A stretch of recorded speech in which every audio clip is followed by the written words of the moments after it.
بسم اللہ الرحمن الرحیم۔ میرے پیارے دوستو، 2030 میں رمضان المبارک کا مہینہ ایک ہی سال میں 2 مرتبہ کیسے آئے گا؟ فلکیات کے ماہرین کا کہنا ہے کہ 2030 ایک ایسا سال ہوگا جس دوران عالم اسلام کے لیے رمضان ایک سال میں 2 مرتبہ آئیں گے۔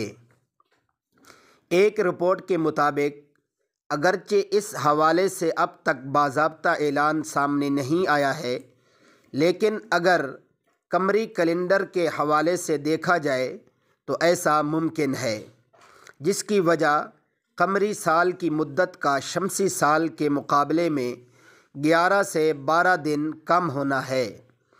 قمری مہینہ ہر سال 10 سے 12 دن آگے بڑھتا ہے، جس سے توقع ہے کہ 2030 میں پہلا رمضان جنوری اور دوسرا دسمبر کے آخر میں ہوگا۔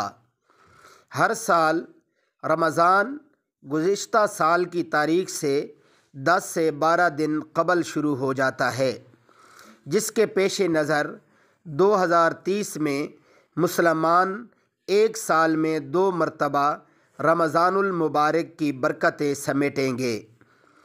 دبئی سے منسلک فلکیات گروپ کے چیف ایگزیکٹو حسن احمد الحریری کا کہنا ہے کہ قمری کیلنڈر کے تناظر سے ایک سال میں 2 مرتبہ رمضان کا آنا کوئی عجوبے کی بات نہیں ہے، کیونکہ قمری مہینہ ہر سال 10 سے 11 دن آگے بڑھتا ہے۔ رپورٹ کے مطابق امکان ہے کہ 2030 میں رمضان المبارک جنوری کے اوائل میں، اسی طرح عید فروری کے آغاز میں ہوگی، جس کے بعد ایک بار پھر دسمبر میں سال کا دوسرا رمضان دیکھا جائے گا۔